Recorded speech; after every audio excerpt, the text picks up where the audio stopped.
Hey everyone, welcome back to Lucky 13. I'm super excited for you to meet Jess Jash, which rhymes with cash. And I always want to say Jess Jock, but she's like, no, it rhymes with cash. And I'm like, oh, Jess Jash. So you guys, this is Jess. Jess is in Australia. Jess is in OG. We actually met in 2020 on the internet. And then I've had the pleasure of working with Jess in the Boom Boom Room, also in the Brat Pack Mastermind. Also, we had a workshop in New York City and Jess was there. So I got to hug her in person. And now she's on Lucky 13. She is a corporate wellness consultant, also does like private coaching if you're into wellness. Jess, I will let you say hey to everyone. Mention anything I didn't speak to. Oh, there's always so much, but that sums it up perfectly. So, hi everyone. I'm so excited to be here. I'm so excited to have you here. In particular, when I asked people like, hey, what do you want to talk about? And Jess was like, we could talk about like communication mishaps. And I was like, we sure could. So in my private coaching practice, there has been an uptick in communication mishaps. And what I mean by that is it's like not funny when it's happening to you, but things like, and accidentally that message went to the wrong person. In my own business, that has happened. I imagine in corporate life, which I have not been in for a very long time, that happens. Begin wherever it pleases you, Jess. Oh God. I think the biggest thing that I think of when it's like, how do we talk about this is we acknowledge that it can happen. We acknowledge that we are human, but then we also take responsibility, which is the swallowing our own medicine part of that. When we are the I don't want to say perpetrators, that sounds harsh, but when we are the doers of the mishap, when we are the contributors to the mishap, we take our medicine and we go, okay, part of leadership and part of communicating well means we acknowledge when we mess up because we will. It's, I think it's such a business lesson. Like, I was so bummed for one client in particular who, like, showed up in session and was like, here's what happened. And I was like, I know that feeling exactly. It's awful. And to your point, and the point I want to make is like, I love that you said like mistakes will happen, as in, guys, we're not talking about like, the group chat where we're talking about war plans in the United States and like bringing in journalists. This is not that. This is in professional settings that are not trash can fires. And and yet there is humanity and there are mistakes. And for me, a mistake that I had already shared with you, Jess, and I'm like, I'm willing to go public with it. I'm willing to go public, not because I'm proud, the opposite of proud, but I also am really grateful. It's definitely impacted me as a human and as a teacher, and certainly as a business, life and business coach. The very short version is I had been working with an online business manager who I needed to remove from my business, and there wasn't bad blood at that time, but they had demonstrated to me very clearly when I was gone for an entire week and we'd approved all sorts of things to go out while I was gone. There's no way they worked for more than 90 minutes the entire week I was out. And yet I was billed a full 40-hour week. And also, like, come on. Like, as someone who very often in her previous career would, work chill, we all know the rules. You got some stuff out, so it's not like glaringly obvious. So it was very clear upon my return that like there was a lack of respect and apparently a lack of respect for my intelligence level, and that I was going to need to find someone uh, I trusted more. Long story short, I thought I was meticulous with my cell phone when I pulled from my secret email to email someone else to say, hey, would you be willing to step in like as soon as next week and take over XYZ capabilities? You guys, I failed. I thought I pulled in my secret email because I went to that email box. But what you need to do on an iPhone is pull up. I have a default email, and just so you know, all my assistants are all up in my shit all the time. So I thought I was in the secret email, but I sent the email from my usual email box. And so when the other person replied to say, yes, I would be willing to talk to you, I would be willing to step in, the person who was currently working for me found out I was looking to replace them, by reading the email. What an awful way to find out you are going to be replaced.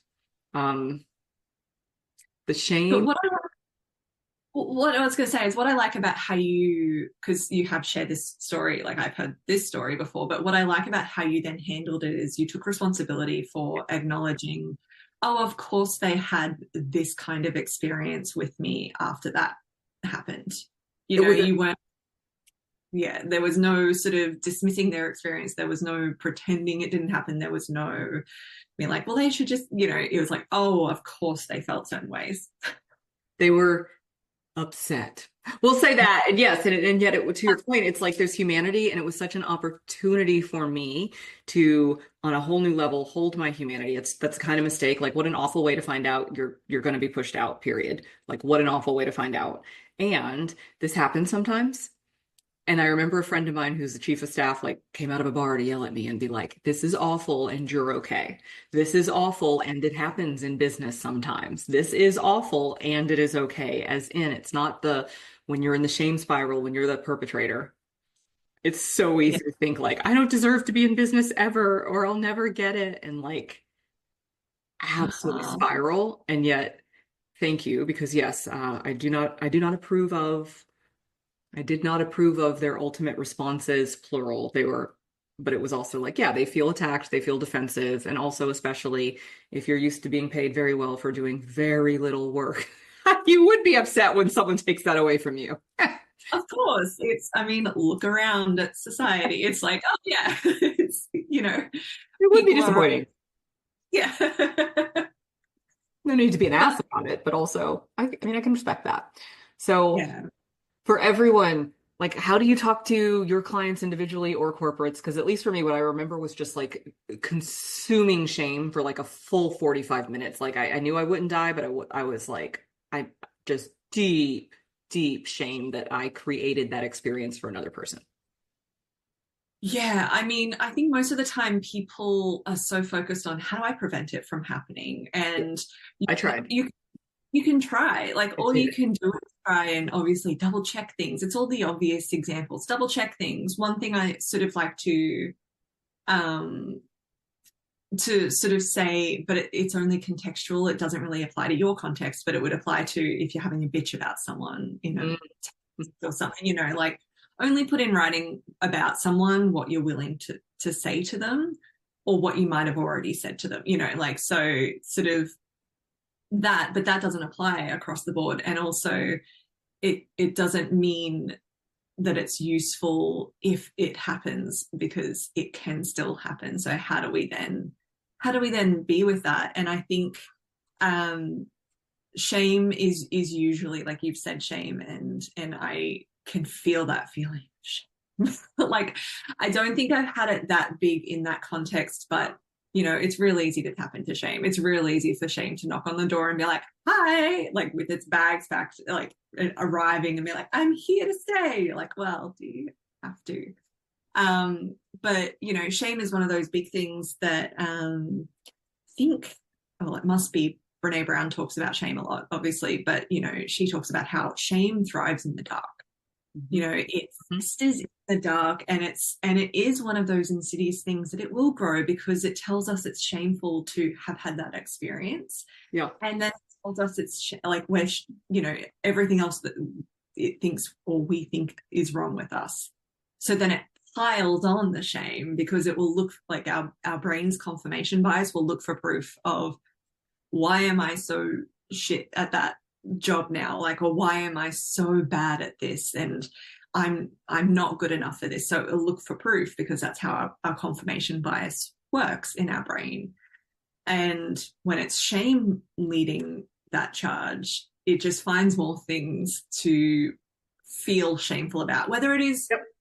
probable or not. It's, you Yep. know, possible, but whether it's probable or not, it's like you can feel shame about this. So for me, it's I always I always work with clients on this when it comes up is acknowledging exactly like you've done, acknowledging the shame and just naming it. And that can be really hard sometimes because we don't want other people to see our shame.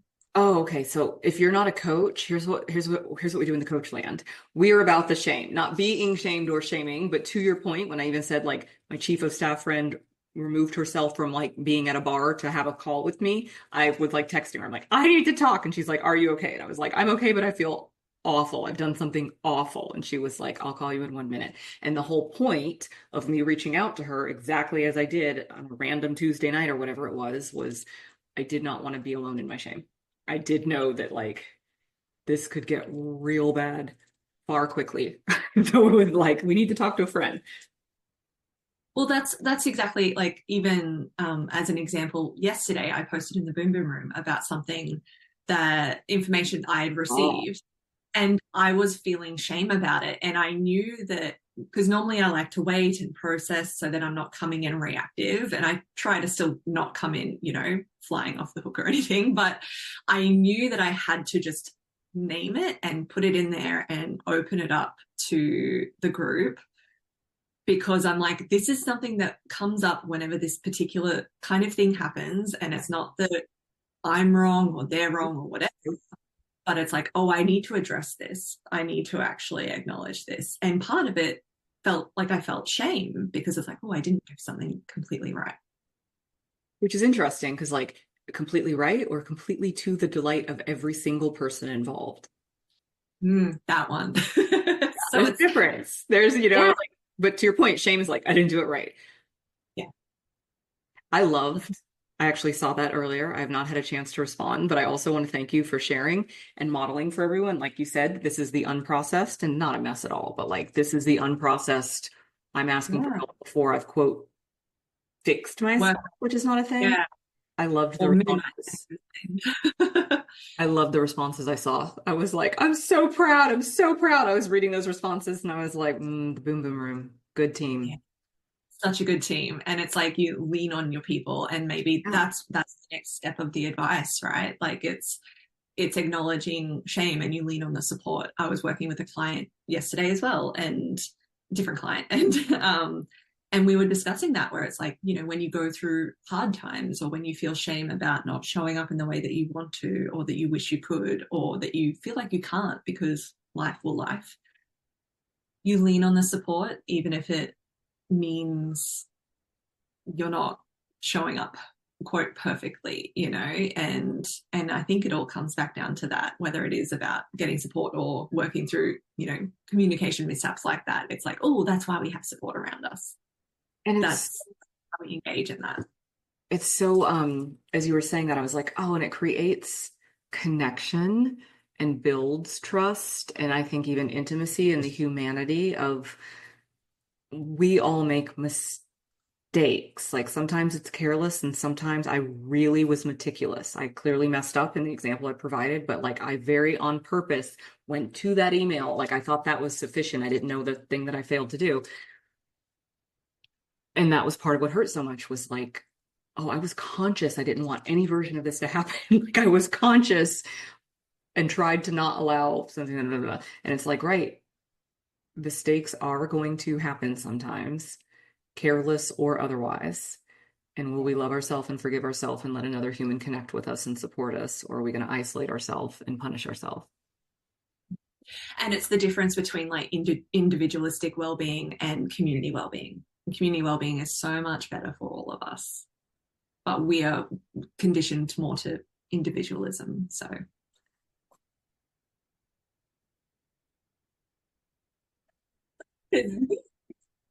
I'm very like, is that the Hunger Games visiting? I don't know. It feels very too appropriate and real. Um, Thank you for connecting with us here, Jess. We'll be sharing, of course, like you can find Jess' website and all the different things, but what's your like favorite place to connect with people? Usually Instagram or LinkedIn, but I'll give you the website because you can find all the links very easily there. So it's j-leigh.com.au